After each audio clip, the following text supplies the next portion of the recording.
Firman Tuhan Harian. Memahami sikap Tuhan dan meruntuhkan semua pemahaman yang salah tentang Tuhan. Tuhan yang engkau semua percayai saat ini, pernahkah engkau semua memikirkan Tuhan seperti apakah Dia?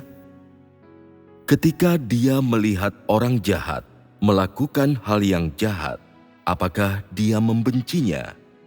Dia membencinya. Ketika Dia melihat kesalahan orang bodoh, seperti apakah sikapnya?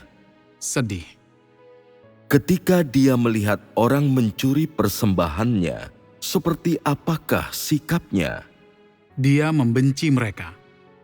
Semua ini sangat jelas, bukan? Ketika Dia melihat seseorang berlaku ceroboh dalam kepercayaan mereka kepada Tuhan, dan sama sekali tidak mengejar kebenaran, seperti apakah sikap Tuhan? Engkau semua sama sekali tidak jelas mengenai ini, bukan? Kecerobohan adalah sikap yang bukan merupakan dosa dan tidak menyinggung Tuhan. Orang percaya bahwa itu tidak seharusnya dianggap sebuah kesalahan yang serius. Lalu bagaimana pendapatmu tentang sikap Tuhan? Dia tidak mau menanggapinya. Tidak mau menanggapinya. Sikap apakah ini? Sikap ketika Tuhan memandang rendah orang ini, mencemooh orang-orang ini. Tuhan menangani orang-orang ini dengan memberi mereka perlakuan tidak ramah. Pendekatannya adalah menyingkirkan mereka, tidak melakukan pekerjaan apapun pada diri mereka, termasuk pencerahan, penerangan, didikan, atau tindakan mendisiplinkan. Tipe orang ini tidak diperhitungkan dalam pekerjaan Tuhan. Seperti apakah sikap Tuhan terhadap orang yang mengusik wataknya dan menyinggung ketetapan administratifnya? Kebencian yang ekstrim. Tuhan dibuat marah sekali oleh orang yang tidak merasa bersalah karena mengusik wataknya. Marah hanya sebuah perasaan. Suasana hati tidak dapat merepresentasikan sebuah sikap yang jelas. Namun, perasaan ini, suasana hati ini akan mendatangkan sebuah kesudahan bagi orang ini. Itu akan memenuhi Tuhan dengan kebencian yang ekstrim. Apakah konsekuensi dari kebencian yang ekstrim ini? Tuhan akan menyingkirkan orang ini dan tidak merespons mereka untuk saat ini. Dia kemudian akan menunggu waktu untuk menyortir mereka setelah musim gugur. Apa yang tersirat dari hal ini? Apakah orang ini masih memiliki kesudahan? Tuhan tidak pernah bermaksud memberi kesudahan kepada tipe orang ini. Lalu, apakah tidak lazim bahwa Tuhan pada saat ini tidak merespons tipe orang seperti ini? Ya, Bagaimana seharusnya tipe orang seperti ini menyiapkan diri sekarang? Mereka harus menyiapkan diri menerima konsekuensi negatif yang disebabkan oleh perilaku mereka dan kejahatan yang telah mereka lakukan. Ini adalah respons Tuhan terhadap orang semacam ini. Jadi, aku sekarang berkata dengan jelas kepada tipe orang ini, jangan lagi menggantungkan diri pada delusi dan jangan lagi memiliki angan-angan. Tuhan tidak akan menoleransi orang tanpa ada batasnya. Dia tidak akan menanggung pelanggaran atau ketidaktaatan mereka tanpa batas. Beberapa orang akan berkata, "Aku juga sudah melihat sejumlah orang seperti ini.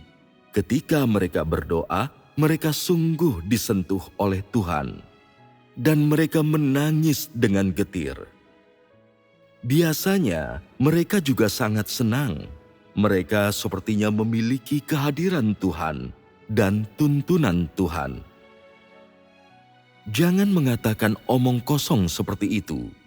Menangis dengan getir tidak selalu berarti disentuh oleh Tuhan atau memiliki kehadiran Tuhan, apalagi tuntunan Tuhan. Jika orang membuat Tuhan marah, akankah Tuhan tetap menuntun mereka? Secara singkat, ketika Tuhan telah menetapkan untuk melenyapkan seseorang, meninggalkan mereka, maka orang tersebut sudah tidak memiliki kesudahan. Tidak peduli seberapa puas mereka atas diri mereka ketika berdoa, dan seberapa besar kepercayaan diri mereka terhadap Tuhan dalam hati mereka. Ini sudah tidak penting. Hal yang penting adalah Tuhan tidak membutuhkan kepercayaan diri semacam ini, bahwa Tuhan sudah menolak orang ini.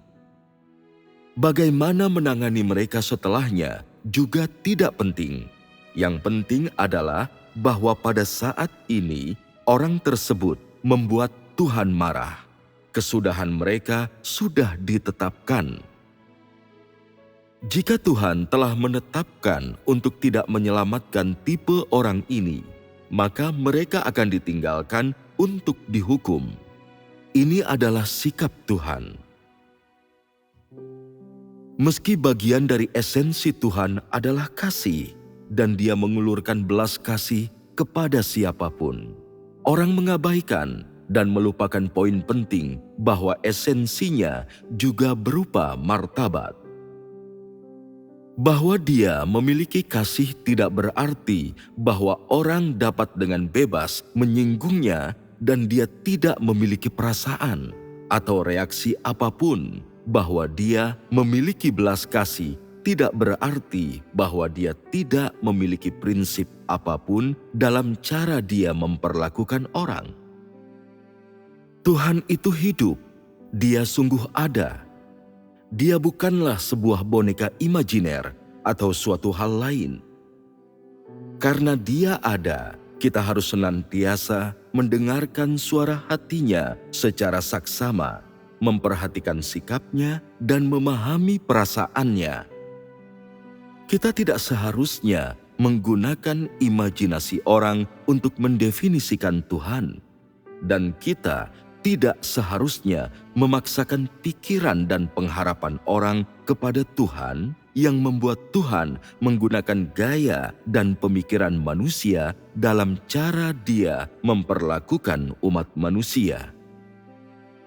Jika engkau melakukan yang demikian, engkau sedang membuat Tuhan marah, engkau sedang menyulut murka Tuhan, dan engkau sedang menantang martabat Tuhan. Karena itu, setelah engkau semua memahami tingkat keparahan perkara ini, aku mendorong setiap orang dari antaramu agar berhati-hati dan bijaksana dalam tindakanmu. Berhati-hatilah dan bijaksanalah saat engkau semua berbicara. Dan mengenai cara engkau semua memperlakukan Tuhan, semakin engkau semua berhati-hati dan bijaksana, semakin baik. Jika engkau tidak memahami seperti apakah sikap Tuhan, jangan berbicara ceroboh, jangan ceroboh dalam tindakanmu, dan jangan memberi label secara sembrono. Selain itu, jangan sembarangan membuat kesimpulan. Sebaliknya, engkau harus menunggu dan mencari. Ini juga merupakan perwujudan rasa takut akan Tuhan dan menjauhi kejahatan.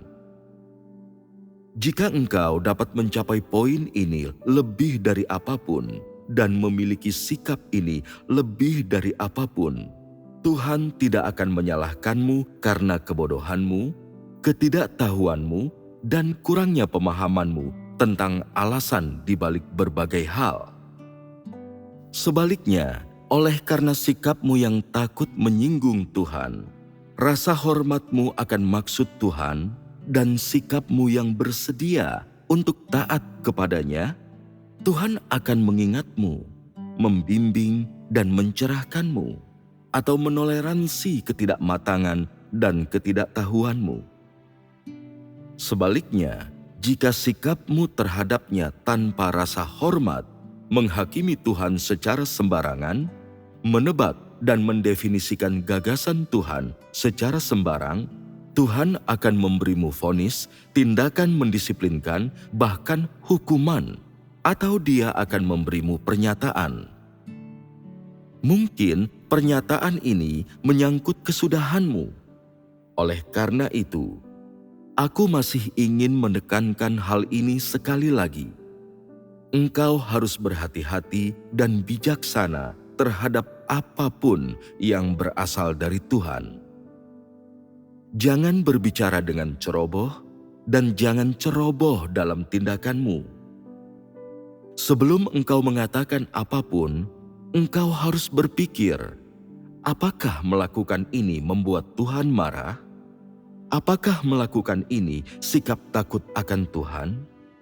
Bahkan untuk perkara sederhana, engkau tetap harus benar-benar mencoba memikirkan pertanyaan ini, benar-benar mempertimbangkannya. Jika engkau benar-benar dapat melakukan perbuatan nyata berdasarkan prinsip ini dimanapun, dalam segala hal, dan setiap saat, serta menerapkan sikap sedemikian rupa, terutama saat engkau tidak memahami sesuatu, Tuhan akan senantiasa membimbingmu dan akan senantiasa memberimu jalan untuk diikuti.